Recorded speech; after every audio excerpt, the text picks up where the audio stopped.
বন্ধু-বান্ধৱীসকল, নতুন এটা ভিডিঅ'ৰ সৈতে মোৰ ইউটিউব চেনেল আছামিজ জ্ঞান সম্ভাৰলৈ মই আপোনাক স্বাগতম জনাইছোঁ। যদিহে আপুনি স্কুলীয়া বা কলেজীয়া ছাত্ৰ তেনেহ'লে কেৱল এই ভিডিঅ'টো আপোনাৰ বাবে। এতিয়া মই আলোচনা কৰিবলৈ ওলাইছোঁ যে কেনেদৰেনো আমি অধ্যয়ন কৰিলে পৰীক্ষাত ভাল নম্বৰ পাব পাৰিম বা সফল হ'ব পাৰিম।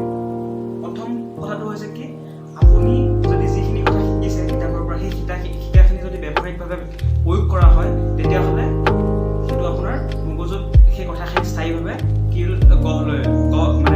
মগজুত থাকি যায়।